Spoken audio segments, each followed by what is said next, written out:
So we will start with revision of position, size and nature of image formed by spherical mirror. Spherical mirror में पहला था concave mirror.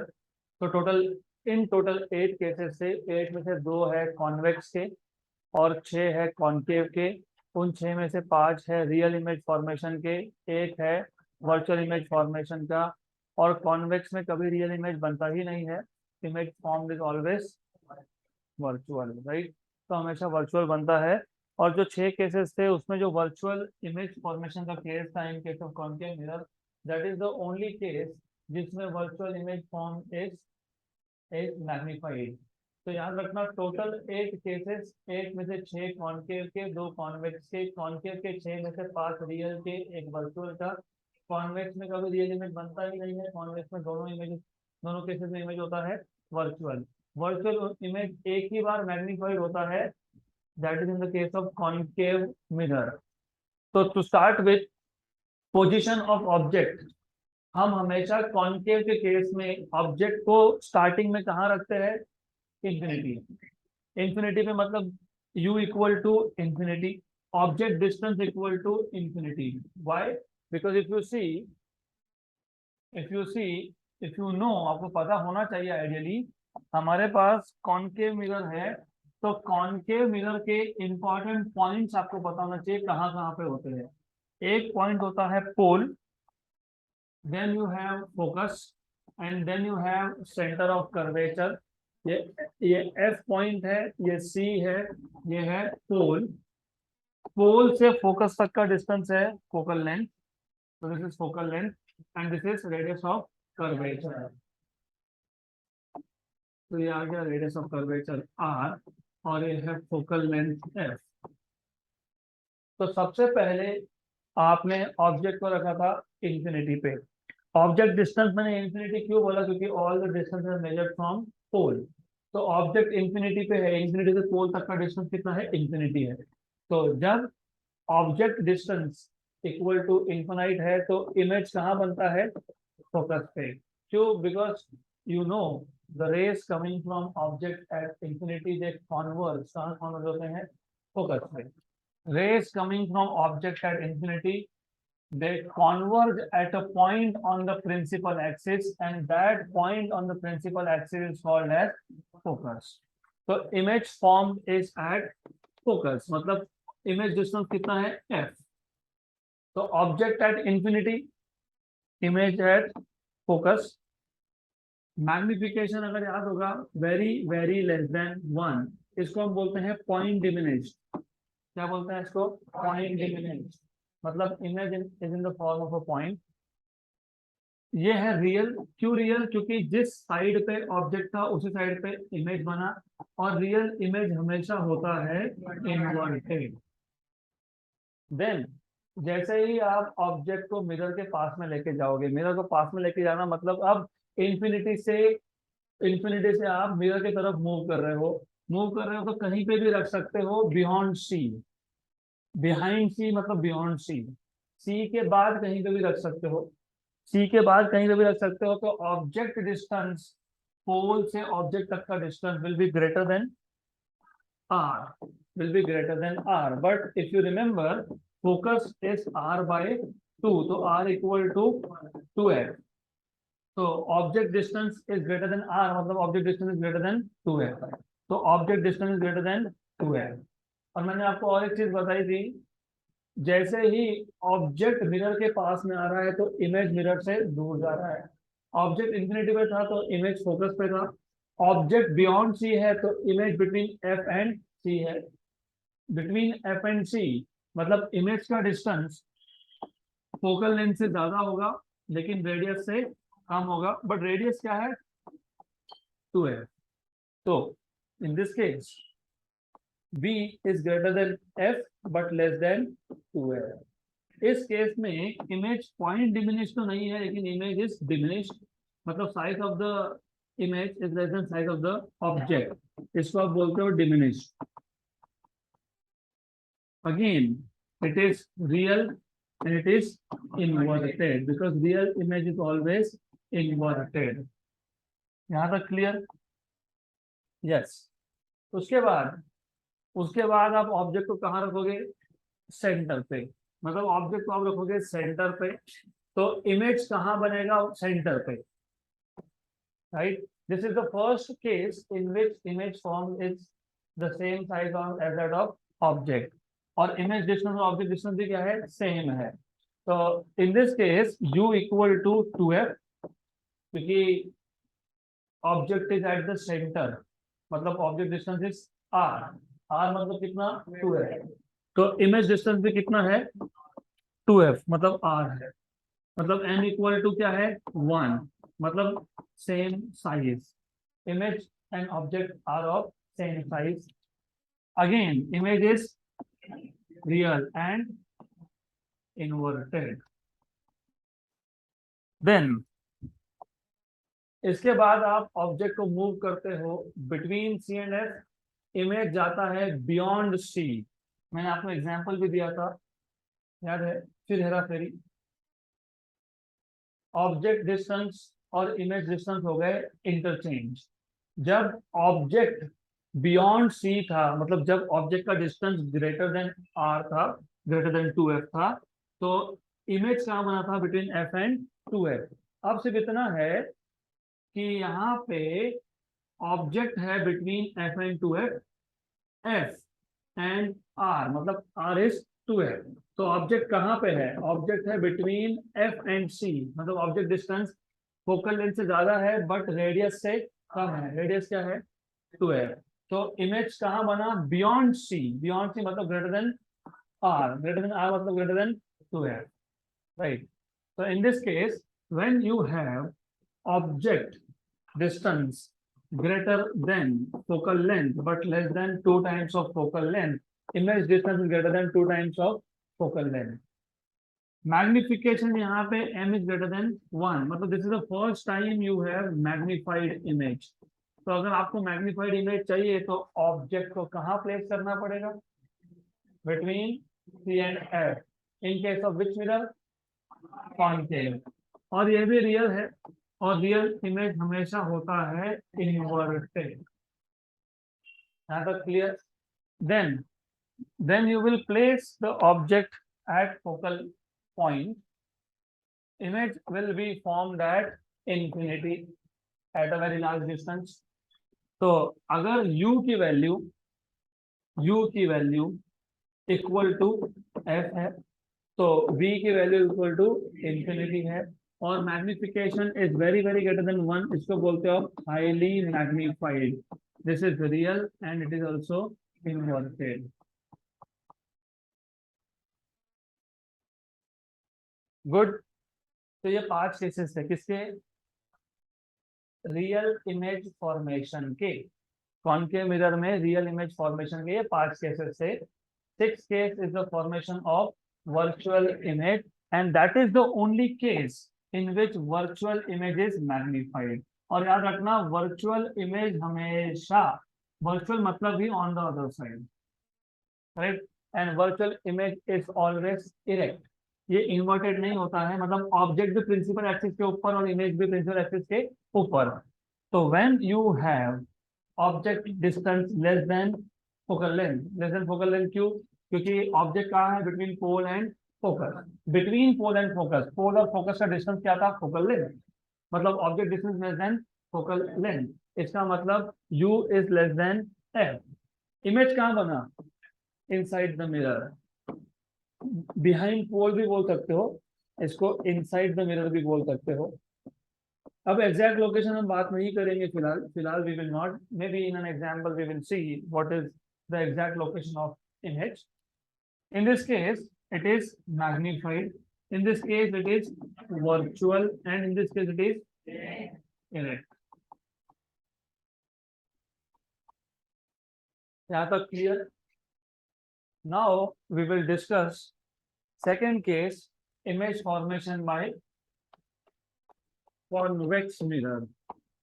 और convex mirror में as I told you there are only 2 locations, सिर्फ 2 ही locations है जहाँ पे आप ऑब्जेक्ट को रख सकते हो। तो you have only 2 locations where you can keep object. Good. So then in this case we will see which are the two locations. तो इसका अब हमको जरूरत नहीं है. Now we have convex mirror. Convex mirror में आप आउटर सरफेस से रिफ्लेक्शन लेते हो, इनर सरफेस को आप पॉलिश करते हो. एक तो ऑब्जेक्ट रखोगे इंफिनिटी पे. उससे पहले ध्यान यहाँ पे दो. some people are sitting here but their minds are roaming outside. ये पोल, ये फोकस और ये सेंटर. इस केस में if you see focus and centre of curvature, ये दोनों के दोनों इनसाइड द मिरर है. मतलब अब ऑब्जेक्ट को रखना है तो अंदर तो रख नहीं सकते. ऐसा करते हैं कि मिरर तोड़ दिया, ऑब्जेक्ट अंदर रख दिया भी, तो अंदर का जो साइड है वो पॉलिश किया है, मतलब यहाँ से तो रिफ्लेक्शन मिलने वाला है नहीं. तो इसके लिए इस केस में आपके पास दो ही लोकेशन है ऑब्जेक्ट को रखने के. ऑब्वियसली एक है इंफिनिटी. Infinity, very good. तो object is kept at infinity. कहाँ पे? इंफिनिटी. जब ऑब्जेक्ट इंफिनिटी पे होता है तो इमेज कहाँ बनता है? होगा. तो v equal to a.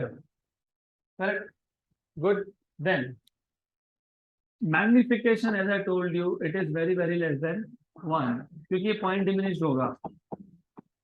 Object at infinity, image is always point diminished.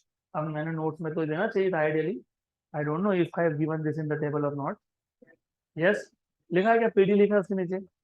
Point diminished लिखा है क्या? हाँ ठीक है. Okay, good. Then obviously ये होगा virtual and it will be negative. दूसरा लोकेशन इंफिनिटी से लाके कहीं पे भी रख दो बिटवीन पोल एंड इंफिनिटी. तो anywhere between pole and infinity. Anywhere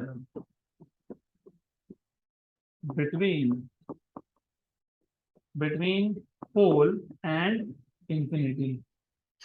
image कहाँ बनेगा?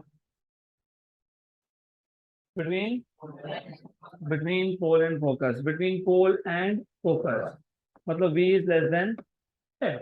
Between pole and focus, पोल से फोकस तक का डिस्टेंस क्या होता है? Focal length. तो इमेज डिस्टेंस क्या होगा? Less than f. तो ये आएगा m लेस देन 1. इसको बोलोगे डिमिनिश. यहाँ तक clear? Virtual and erect. So this is all about image formation by convex and concave mirror. तो पूरा टेबल दिमाग में प्रिंट हो जाना चाहिए ये, because you will have to use all this knowledge to solve numericals. अब मैंने आपको बताया था कि sign convention play a very important role. अगर आपको रे ऑप्टिक्स के क्वेश्चन सॉल्व करने हैं तो साइन कन्वेंशन आपको अच्छे से पता होंगे. अगर आपको साइन कन्वेंशन नहीं पता, if you don't know sign convention, तो क्वेश्चन सॉल्व होंगे नहीं. तो मैंने एक एक्स्ट्रा टेबल बना के दिया है नोट्स में, table for image formation and sign convention. Actually it is table for only sign convention, but anyways. तो let us look at the table. Table का पूरा मतलब समझाता हूँ, पहले अच्छे से समझ लो ये टेबल है क्या. Table for image formation and sign convention.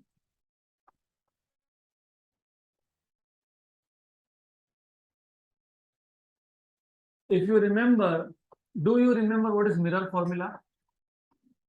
1 upon f, 1 upon v plus 1 upon u. Do you remember what is magnification का formula? I upon o, v upon u. Correct? Do you remember all the basic definition, जैसे कि what is focal length, distance between pole and focus, radius of curvature, distance between centre and pole. ठीक है, good.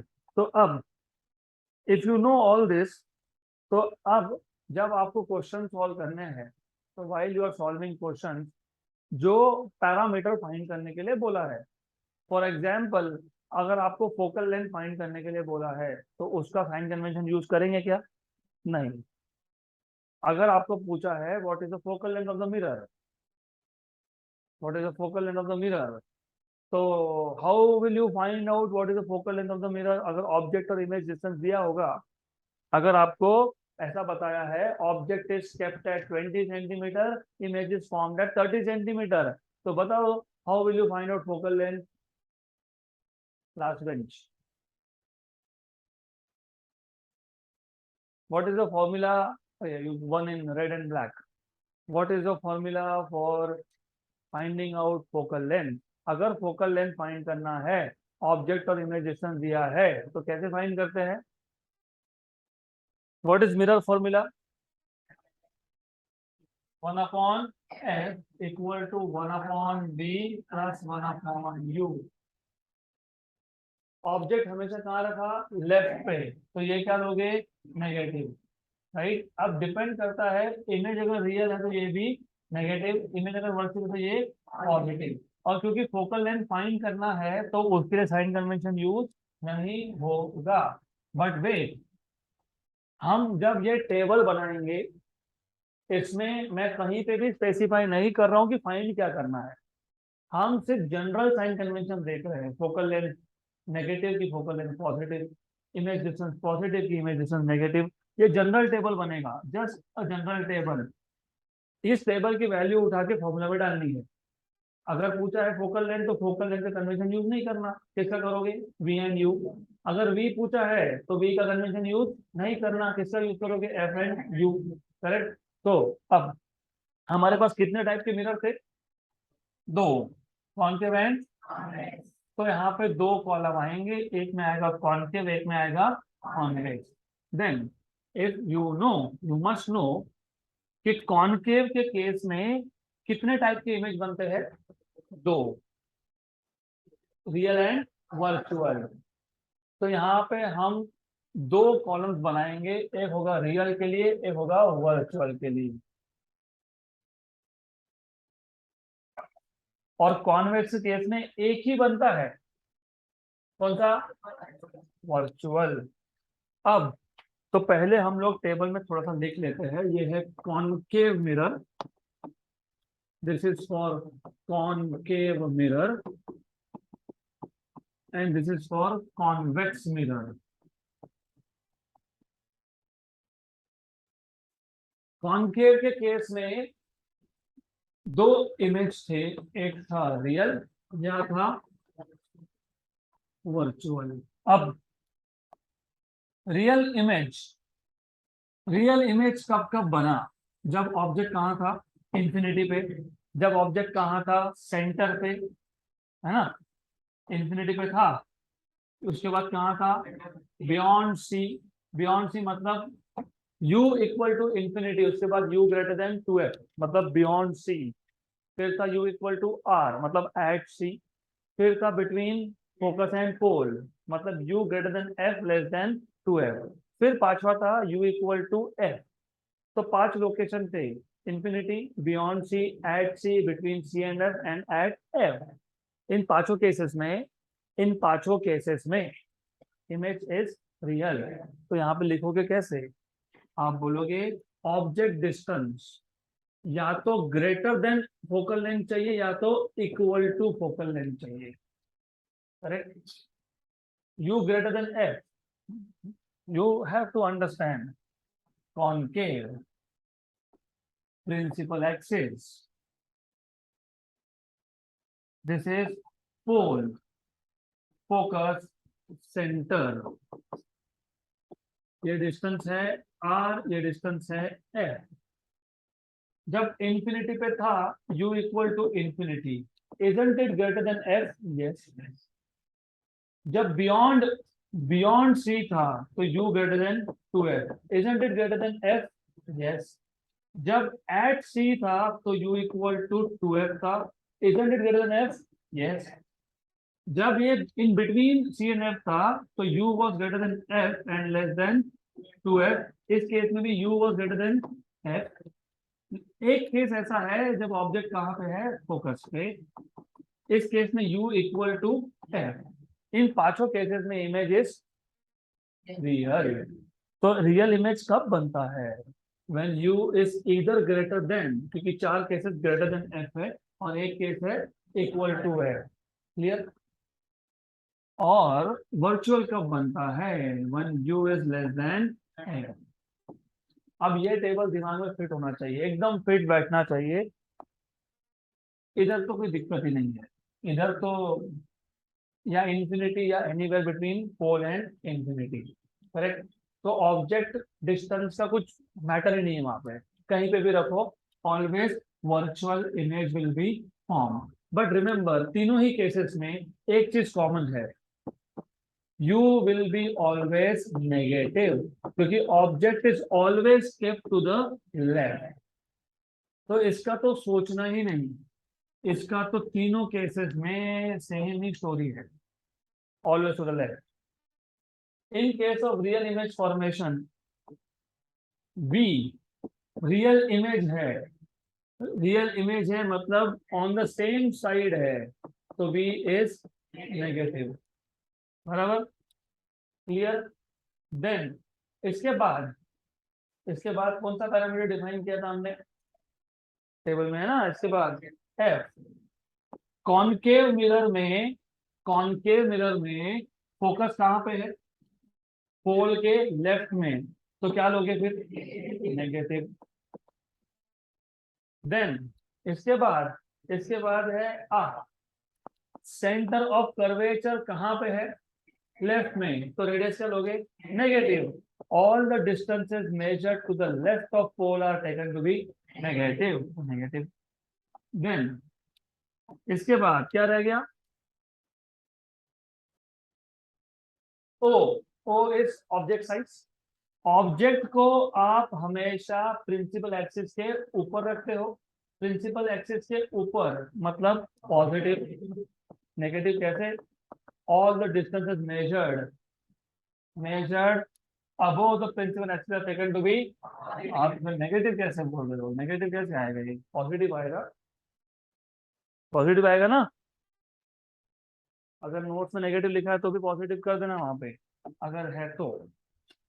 Real image is always inverted, मतलब object अगर principal axis के ऊपर रखा है तो इमेज प्रिंसिपल एक्सिस के नीचे बनेगा, मतलब क्या लोगे, negative. Image size will be negative. यहाँ तक क्लियर। अब क्या रहा फिर, magnification. What is magnification, I upon O. I क्या है, नेगेटिव, ओ क्या है, नेगेटिव अपॉन पॉजिटिव क्या होता है, तो नेगेटिव, तो यहाँ पे ये बन जाएगा नेगेटिव। तो रियल इमेज जब बनता है कॉनकेव मिरर में, u negative, v negative, f क्योंकि कॉनकेव मिरर था तो नेगेटिव, बराबर। उसके बाद r क्योंकि सेंटर लेफ्ट साइड में आया, तो सेंटर से पोल का distance radius of curvature will be negative. o क्योंकि ऑब्जेक्ट हम हमेशा रखते वक्त प्रिंसिपल एक्सिस के ऊपर रखते हैं, तो object size is positive. Real image inverted होता है तो image is formed below the principal axis, so image size is negative. Magnification is I upon O, so negative upon positive is negative। तो ये टेबल में ऐसा सब लिखा होगा। देन जब आपके पास वर्चुअल इमेज बना, वर्चुअल इमेज मतलब on the other side, object left में था तो ऑब्जेक्ट डिस्टेंस नेगेटिव था, इमेज कहाँ बना, राइट में, तो ये क्या आएगा, पॉजिटिव। Very good.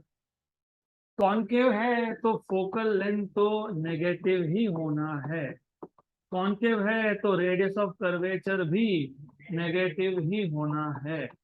उसके बाद ऑब्जेक्ट साइज को तो हम हमेशा प्रिंसिपल एक्सिस के ऊपर ही रखते हैं, तो पॉजिटिव ही होगा।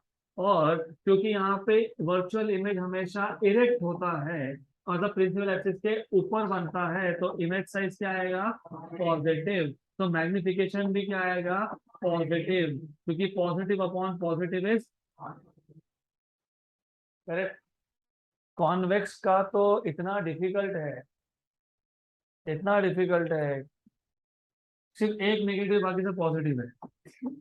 क्यों, क्योंकि वर्चुअल इमेज है तो image distance will be positive, और क्योंकि इसका फोकस पॉइंट और सेंटर दोनों को दोनों राइट साइड में है, तो फोकस राइट में है इसलिए फोकल लेंथ इज पॉजिटिव। क्योंकि सेंटर भी राइट साइड में है तो radius of curvature is also positive. और ऑब्जेक्ट तो हम वैसे भी प्रिंसिपल एक्सिस के ऊपर ही रखते थे, तो ऑब्जेक्ट साइज इज पॉजिटिव। क्योंकि ये वर्चुअल इमेज है तो वो तो इरेक्ट ही होता है, तो image size is also positive. और मैग्निफिकेशन वैसे भी image size upon object size होता है, तो मैग्निफिकेशन इज ऑल्सो पॉजिटिव। तो सिर्फ यू नेगेटिव, बाकी सारे के सारे। ये टेबल आपको बुक में मिलेगा नहीं, that is why I have given you in the notes. ये अगर याद रहा तो न्यूमेरिकल्स बहुत इजीली सॉल्व होंगे। तो समझ में आया पूरा टेबल? पक्का? अब एज अ रूल याद रखना, जिस जिस पैरामीटर को फाइंड करना है उसके लिए साइन कन्वेंशन यूज नहीं करेंगे। रिमेंबर दिस, उसके लिए साइन कन्वेंशन यूज नहीं करेंगे। ओके। और बाकी सारे साइन कन्वेंशन कहाँ से उठाओगे? इस टेबल से। अगर आपको एफ पूछा है तो वी और यू चाहिए, तो वी और यू का कन्वेंशन यहाँ से यूज करोगे। अगर रियल है तो वी यू दोनों नेगेटिव, अगर वर्चुअल है तो u negative v positive. Clear? अगर कॉन्केव मिरर है तो एफ और आर नेगेटिव, अगर कॉन्वेक्स मिरर है तो एफ और r positive. Clear? Good. Okay, so now it is time for us to solve some numericals. Example 9.2. Example 9.2. What I am expecting is, सबका ध्यान यहाँ पे, मैं आपको टाइम दूंगा नोट्स और आपके बुक बाहर निकालने के लिए, तो फिलहाल ध्यान यहाँ पे, सबका ध्यान यहाँ पे। I will randomly ask you question if you not paying attention. Example 9.2। 9.1 मैंने लिया नहीं, वो बाद में देखेंगे, फिलहाल पेंडिंग रखो उसको। A small object is kept symmetrically. What do you mean by symmetric? On the angle bisector. Is kept symmetrically between two plane mirrors inclined at 38 degree. This angle is now gradually increased to 41. तो 38 से angle बढ़ा के कितना कर दिया? 41. The object being symmetric all the time. मतलब object हमेशा angle bisector पे ही था। जब आप एंगल बढ़ा रहे थे तभी ऑब्जेक्ट भी मूव हो रहा था, और ऑब्जेक्ट हमेशा किस पे था? Angle bisector. Determine the number of images visible during the process. Visible during the process मतलब जब 38 था तब कितने इमेज, जब 41 था तब कितने इमेज। तो पहले फाइंड कर लेंगे 38 के लिए कितने। तो जिनको क्वेश्चन नहीं समझा अभी तक, मैं वापस बता देता हूँ। क्वेश्चन ऐसा है, क्वेश्चन समझ लो। क्वेश्चन ऐसा है कि पहले आपके पास एक मिरर है, दो मिरर है, और एंगल कितना है? 38। तो you have angle 38, and in this case the object is always symmetrical. Angle कितना है? 38 डिग्री। इस एंगल को मैं नाम देता हूं फिलहाल θ1। तो व्हाट इज θ1? 38। तो गिवन पैरामीटर साथ में लिखते जाता हूँ यहाँ पे। In the given parameters θ1 angle is 38 degree. अब आपने क्या किया? ग्रेजुअली, स्लोली स्लोली आपने एंगल को बढ़ा दिया। तो you are increasing the angle slowly. Now the new angle becomes 41। So new angle is now 41 degrees. θ2. θ2 is how much? 41. जब आप एंगल बढ़ा रहे थे उस केस में ऐसा हुआ कि ऑब्जेक्ट भी मूव होता रहा, and object is moving such that it is always on the angle bisector. ये हमेशा ही एंगल बाइसेक्टर पे रहा, मतलब it is always symmetrically placed. Symmetrically placed is important, क्योंकि जब ऑब्जेक्ट सिमेट्रिकली प्लेस्ड हो, और अगर आपको याद होगा हम क्या फाइंड करते हैं? Small n. What is small n? Ratio upon theta. तो अगर एन ऑड आया और अगर ऑब्जेक्ट सिमेट्रिकली प्लेस्ड है, number of images is n-1। तो आपको फाइंड करना है how many number of images you can see, how many number of images are visible. तो आपको फाइंड क्या करना है, n1 मतलब थीटा 1 से फाइंड करोगे n1 और थीटा 2 से फाइंड करोगे n2। और फॉर्मूला आपको ऑलरेडी पता है, number of images n is equal to n minus 1 या फिर इक्वल टू n या फिर equal to integral part of n। तो पहले आप फाइंड करो small n, that is 360 by theta. यहाँ तक clear. Directly number of images का फॉर्मूला लिखना नहीं, क्योंकि कैपिटल N डिपेंड करेगा स्मॉल n की वैल्यू पे। तो हमको पहले स्मॉल n की वैल्यू फाइंड करनी पड़ेगी, उसके बाद ही हम बता सकते हैं कि कितने इमेजेस विजिबल रहेंगे। तो केस नंबर 1, थीटा 1 है तो पहले n1 फाइंड कर लो, 360 by theta 1। What is 360 by 38? 9 point something, क्योंकि 360 बाय 36 होता तो 10 आता। 360 बाय 36 से छोटा नंबर आता तो ग्रेटर देन 10 आता। ये देखो डिनोमिनेटर अगर 36 होता तो ऊपर 360 नीचे 36, कितना 10।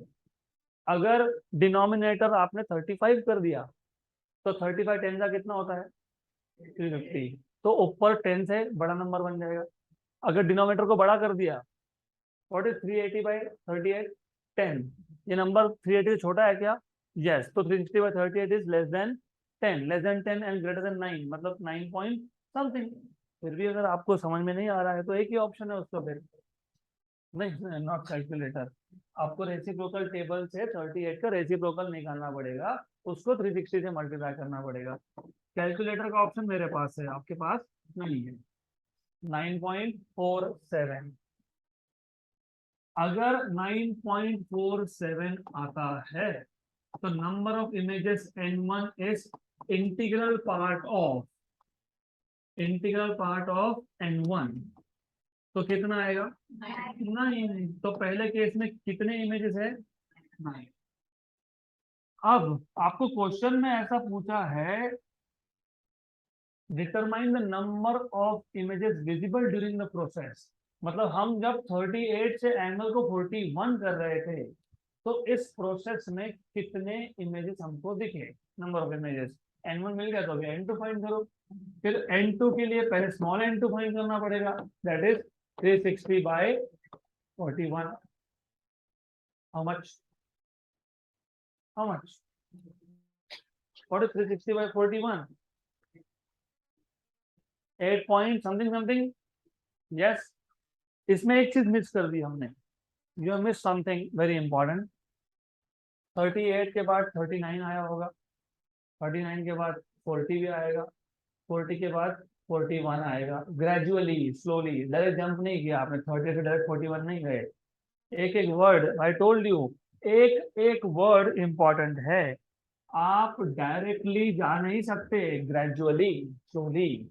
मतलब पहले एंगल 38 था, फिर बढ़ा दिया 38.5 किया, फिर 39 किया, फिर 39.5 किया, फिर 40 किया। आप ऐसे ही बोल सकते हो, 38 के बाद 38.1, फिर 38.2, फिर 38.3। लेकिन इतने छोटे स्टेप्स हम चेक नहीं करेंगे, we will not check all this small step, right. तो यू नीड टू रिमेम्बर, थोड़ा सा करेक्शन हमेशा चलते रहेगा। थोड़ा थोड़ा बढ़ाओ, एक एक डिग्री से बढ़ाओ, ठीक है। तो let let theta equal to कितना लेंगे आप, 39 करके देख लो। Let theta equal to 39। तो इस केस में n क्या आएगा, 360 बाई थीटा, मतलब 360 बाई 39। What is 360 by 39? हाँ, कैलकुलेटर। वैसे it is high time, they should allow you to use calculator. 9.23, कोई दिक्कत नहीं है, 9.23 है। अगर 9.23 है तो वापस n कितना आएगा 9, तो नो चेंज। 38 से 39 आने में नो चेंज है, कोई चेंज नहीं हुआ। अब let theta equal to 40, theta equal to 40। Question ऐसा पूछा है, how many number of images are visible during the process. मतलब आपको 38 पे भी चेक करना है, 39 पे भी करना है, 40 पे भी करना है, 41 पे भी करना है। Small n 360 by theta, 360 by कितना, 9 स्ट्रेट वन एंड 9 जा, तो ये आ गया n is odd, n is odd, an object is symmetrically placed, तो कितना इमेज, तो पहले 9 था, फिर कितना हो गया, 8 हो गया, वेरी गुड। फिर now, now let theta equal to 41, therefore small n is 360 by 41, 8 point something, 8 point something, 8 point something आएगा ना। हाँ तो ये 8 point something आएगा, तो कर लो 360 डिवाइडेड बाय 41 कितना है, 8.78, तो कितना आ गया, 8.78, मतलब नंबर ऑफ इमेजेस कितने, 8। तो लुक, पहले कितने थे, तो जस्ट कीप मार्किंग डाउन, पहले कितने थे, 9, फिर कितने रहे, 9, फिर कितने हो गए, 8 एंड देन ऑल्सो 8, तो number of images visible during the process are 8 and 9, 9 फिर 8, जैसे एंगल बढ़ रहा है वैसे नंबर ऑफ इमेजेस कम हो रहे हैं। क्लियर, पक्का, गुड, डन।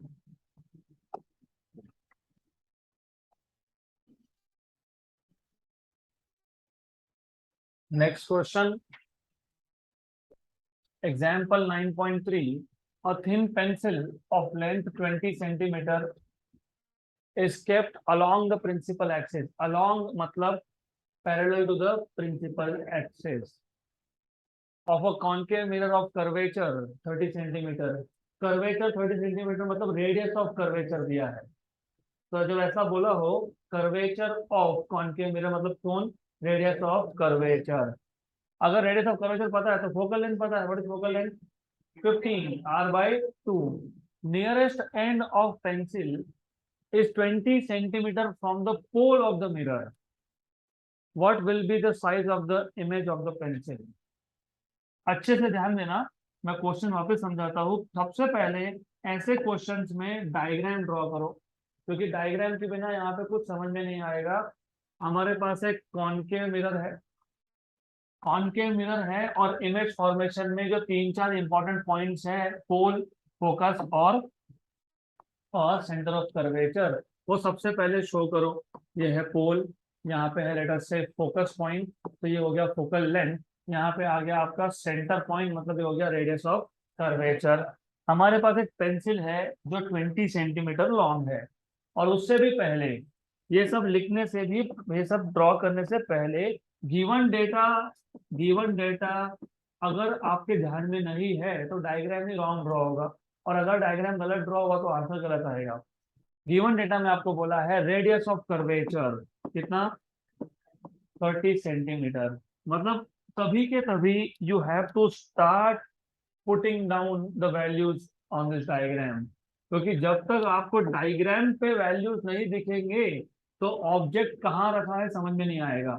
ये कितना है, 30 सेंटीमीटर, करेक्ट। देन क्योंकि ये 30 सेंटीमीटर है तो focus, focal length will be 15 centimetre, मतलब ये आ जाएगा 15 सेंटीमीटर, और फोकल लेंथ 15 सेंटीमीटर का मतलब पोल से फोकस तक का डिस्टेंस, मतलब ये डिस्टेंस ये कितना है, 15 centimetre, small f equal to 15 centimetre, correct. यहाँ तक क्लियर। अब आगे आपको बोला है कि हमारे पास एक पेंसिल है, और वो जो पेंसिल है उसका लेंथ कितना है, 20, कितना है, कितना है, सेंटर से पोल तक का कितना है, 30, आर इज 30 ना, तो 20 मतलब लगभग अप्रोक्सीमेटली इतना, अप्रोक्सीमेटली, क्योंकि ये सेंटर से पोल था 30, तो पेंसिल का लेंथ अगर 20 है तो हम इसको सेंटर, सेंटर और पोल इससे छोटा दिखाएंगे, तो ये कितना आ गया, 20। ये क्या है, पेंसिल। इस पेंसिल को रखा कैसा है वो अब देखो, A thin pencil of length 20 centimeter is kept along the principal axis. Along मतलब parallel है. आगे बोला है nearest end of the pencil is 20 centimeter away from the pole. Nearest end, इसके दो end है, one and another. Nearest end is 20 centimeter from the pole. पोल से focus कितना डिस्टेंस है 15. ये 15. फोकस से सेंटर कर्वेचर कितना है 15. ये 15 होगा ना. हाँ, तो लगभग ऐसा रखा है पेंसिल को. Approximately it is like this. आया समझ में? पक्का 100%? गुड. तो नाउ क्वेश्चन यहाँ पे स्टार्ट हुआ. डायग्राम ड्रॉ करने के बाद तो क्वेश्चन स्टार्ट हुआ. अभी तक तो क्वेश्चन स्टार्ट हुआ नहीं था. अब आपको पूछा है what is the length of the image form. Length of the image मतलब ये जो पेंसिल का इमेज बनेगा उसका लेंथ कितना लिखा है ना यहाँ पे. What will be the size of image of the pencil. Size of the pencil मतलब length of image of pencil. हमने ऐसा कोई फॉर्मूला देखा जिसमें डायरेक्टली ऑब्जेक्ट का लेंथ मिले? नहीं ना. तो हम डायरेक्टली इमेज फाइंड कर सकते हैं क्या? नहीं कर सकते. बट वेट, हम ऐसा कर सकते हैं. ये इंपॉर्टेंट है. This is really important. हम पेंसिल को सिंगल ऑब्जेक्ट मानेंगे ही नहीं. हम बोलेंगे कि नहीं ये सिंगल ऑब्जेक्ट नहीं है. तो ये क्या है फिर? दो ऑब्जेक्ट है. पेंसिल का एक एंड पहला ऑब्जेक्ट बन गया और पेंसिल का दूसरा एंड दूसरा ऑब्जेक्ट बन गया. तो हम इसको ऐसा ट्रीट करेंगे so that one end of the pencil is one object and another end of the pencil is another object. और दोनों को अलग अलग से सॉल्व करेंगे क्योंकि डायरेक्टली तो होता नहीं है, तो अलग अलग से करेंगे. तो सॉल्यूशन हमको फाइंड करना है length of image. Find length of image. अब लेंथ ऑफ इमेज कैसे फाइंड करते आते हैं उसको थोड़ी देर से. लेंथ ऑफ इमेज मैं थोड़ा सा स्पेस छोड़ देता हूँ, फॉर्मूला के लिए छोड़ देता हूँ. Important is solution. Imagine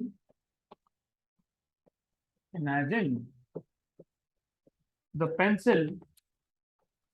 Imagine the two ends of the pencil.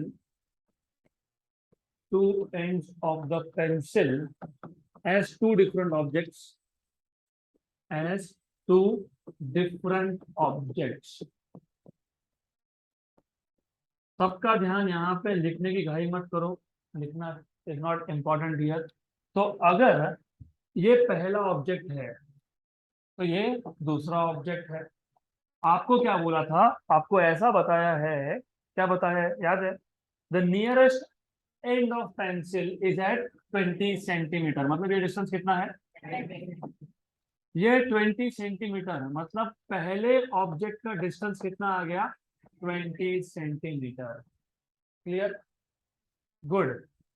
और पेंसिल का लेंथ कितना था? 20. तो सेकेंड ऑब्जेक्ट का डिस्टेंस कितना है? 40. 20 + 20 दैट इज 40. तो U2 equal to 40 centimetre. Good. यहाँ तक क्लियर? पक्का? तो अब ये जो डेटा है इसमें मैं ऐड करते जाऊंगा. जो गिवन पैरामीटर्स है ये हमने इमेज से निकाल लिया. पहले ऑब्जेक्ट का डिस्टेंस यहाँ नहीं लिखोगे तो यहाँ मत लिखो, फिर यहाँ लिखो. यहाँ भी लिख सकते हो. therefore U1 equal to 20 and U2 equal to 40. बराबर.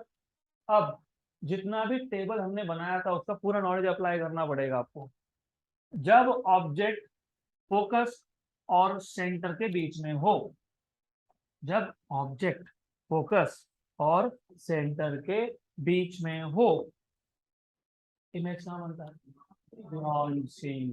और इमेज क्या होता है? मैग्नीफाइड. तो ये सपोज ये बन गया उसका इमेज. किसका इमेज? पहले ऑब्जेक्ट का इमेज. अगर ऑब्जेक्ट बियॉन्ड सी हो तो इमेज कहाँ बनता है? Between C and F. मतलब ऐसा कहीं तो बनेगा. और उस केस में ऑब्जेक्ट होता है स्मॉलर इन साइज. बराबर ना. कि इमेज होता है small in size, image is smaller in size. अरे सब भूल गए, मैंने इसलिए बोला था, मैंने इसलिए पूरा रिपीट करवाया। The reason was that you want to know this, you should know this. अगर ऑब्जेक्ट, ऑब्जेक्ट कहाँ है, ग्रेटर देन 2 है, इमेज क्या है, डिमिनिश है। Very good. तो जो सेकेंड ऑब्जेक्ट था, आ गया यहाँ पे, यहाँ पे। तो जो सेकेंड ऑब्जेक्ट था, कौन था सेकेंड ऑब्जेक्ट, उसका जो इमेज बनेगा वो ऑब्जेक्ट के साइज से छोटा बनेगा। जो पहला ऑब्जेक्ट था उसका इमेज ऑब्जेक्ट के साइज से बड़ा बनेगा। तो इन शॉर्ट ये बन गया पेंसिल का इमेज। तो पेंसिल था यूनिफॉर्मली थिक, लेकिन इमेज जो बना वो एक एंड पे दिखेगा थिन, दूसरे एंड पे दिखेगा थिक। ऐसा पूछा नहीं, हमको समझ में आ गया तो बोल दिया हमने। क्लियर। अब अगर मुझे लेंथ ऑफ इमेज फाइंड करना है, तो do you remember what is the distance between, what is the distance between, what is the distance between image and pole called as image distance. क्या बोलते हैं उसको, ये सेकेंड ऑब्जेक्ट का image था। तो सेकेंड ऑब्जेक्ट के इमेज को कैसे डिनोट करेंगे, V2। यहाँ पे ये फर्स्ट ऑब्जेक्ट का इमेज है, इसको किससे डिनोट करोगे, V1। अब मुझे एक बात बताओ, अगर मैंने आपसे पूछा यहाँ पे A पॉइंट है, यहाँ पे B पॉइंट है, A पॉइंट का कोऑर्डिनेट x2 है, x1 है, और B पॉइंट का कोऑर्डिनेट x2 है, what is distance between A and B, x1 minus, very good. मुझे अगर लेंथ ऑफ इमेज फाइंड करना है, length of image of pencil find करना है, मतलब मुझे पहले का इमेज और दूसरे का इमेज इतना डिस्टेंस फाइंड करना है। मतलब क्या फाइंड करना है, V1 माइनस V2। तो अब समझ में आया क्या फाइंड करना है हमको, क्या फाइंड करना है हमको, V1 minus V2। Very good. और ये कैसे फाइंड करेंगे, हमको U1 पता है क्या, यस। हमको F पता है क्या, यस। कौन सा फॉर्मूला है जो F U और V को कनेक्ट करता है, मिरर फॉर्मूला। तो फॉर्मूला कौन सा यूज होगा, 1/f equal to 1/v plus 1/u। Therefore 1/v क्या आएगा, 1/f minus 1/u। Sign convention किसके लिए यूज नहीं होंगे, v के लिए, किसके लिए होंगे, और u के लिए। हमारे पास दो ऑब्जेक्ट थे, तो एक बार क्या फाइंड करोगे, v1, v1 will be 1/v1 will be equal to 1/f। f1 मत लिखना, मिरर एक ही है, मिरर एक है तो फोकल लेंथ एक ही है। तो 1/v1 equal to 1/f minus 1/-u1। Correct, यहाँ पे एक बार 1, यहाँ पे ये -u1, and 1/v2 will be equal to 1/f minus 1/। अब u1 u2 की वैल्यू सब्स्टिट्यूट करोगे, f की वैल्यू सब्स्टिट्यूट करोगे, v1 और v2 फाइंड करोगे। v1 और v2 कहाँ सब्स्टिट्यूट करोगे, लेंथ ऑफ इमेज में, and then you will be able to find out what is length of the image of pencil. तो कैलकुलेशन मैं आपको आज होमवर्क दे रहा हूं, कल हम वापस से करेंगे इसको continue, same question we will do again.